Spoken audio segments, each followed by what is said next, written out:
Let's get some more on all the breaking news. Democratic Congressman Ted Lieu of California is joining us. He's a member of both the Judiciary and the Foreign Affairs Committees. Congressman, thanks so much for joining us. Let's get right to the news. You heard what the acting White House Chief of Staff, Mulvaney, said today. He admitted that part of the reason they froze funding to Ukraine was President Trump's desire to see Ukraine investigate on his behalf what was going on with the Democrats in 2016. He said, what does that admission mean for your impeachment inquiry? Thank you, Wolf, for your question. Let me first acknowledge the passing of Representative Elijah Cummings, a giant of Congress. My prayers are with Maya Cummings and their family. Regarding your question, what Mick Mulvaney said today was stunning, and it shows that the Trump defense is crumbling before our very eyes. It is illegal for the American president to solicit a foreign power to target an American political party. It's way worse to now tie that to taxpayer-funded military aid that Donald Trump halted. This quid pro quo was something that Trump repeatedly said didn't happen, and now Mick Mulvaney admits, in fact, it did happen. The acting Chief of Staff, Mick Mulvaney, also admitted that President Trump got Rudy Giuliani, his personal lawyer, someone we don't believe has any security clearances right now, involved in all of this Ukraine policy. But he argued that the president has every right to do so. How do you respond to that? It's okay if the president wants to use a random person, but the difference here is Rudy Giuliani was very publicly advocating to investigate the Bidens and to investigate the Democratic National Committee and to ask a foreign power, in this case Ukraine, to do it. And Ambassador Sondland's opening statement, which is now in the public domain, is very damning for Donald Trump because he specifically says Donald Trump told Sondland that he had to talk to Rudy Giuliani. He directed him to talk to Giuliani, and that he understood that Giuliani was the key to Ukraine policy. You also heard from Ambassador Sondland, who testified, who's still testifying for hours, that he felt he had no choice but to work with Giuliani. Was Sondland manipulated by the president's whims, or did he knowingly engage in this pressure campaign on Ukraine to get, supposedly to get dirt on the Bidens?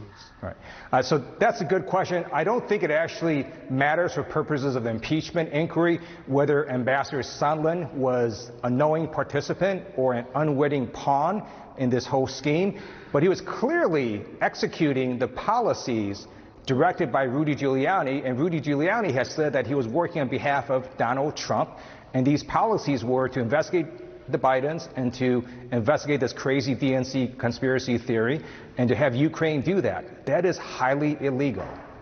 So you were listening to him. How credible did he sound to you today?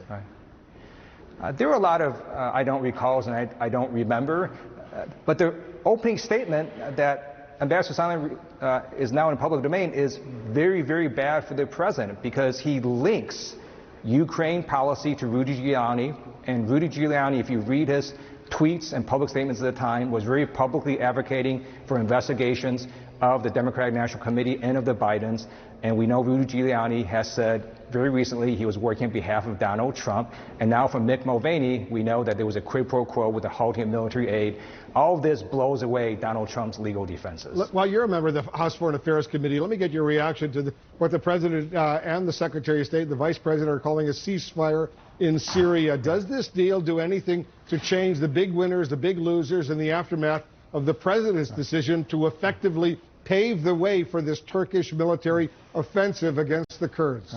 I don't object to the goal of withdrawing troops in Syria, but I object to how Donald Trump did it because of his impulsive decision and lack of coordination and planning. The Turks slaughtered a lot of Kurds who are our allies.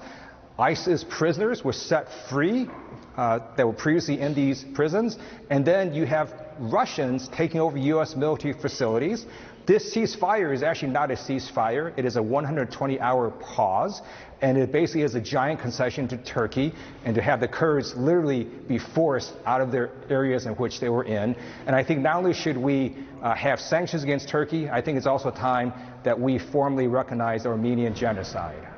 Before I let you go, Congressman, as you know, the White House today announced that President Trump will host next year's G7 summit in June at his own resort in Doral, Florida. What's your reaction to that? So right now there's an impeachment inquiry open because we're investigating the private corruption of Donald Trump. This is just public corruption right out in the open. You've got taxpayer-funded monies going to go to Doral, as well as monies from foreign powers going to Doral. That's all benefiting Donald Trump and his family because he did not divest from any of these businesses. This money is going to go to his family. It's going to benefit him, and that's illegal and unconstitutional under the U.S. Constitution. Congressman Ted Lieu, thanks so much for joining us. Thank you, Wolf. All right, stay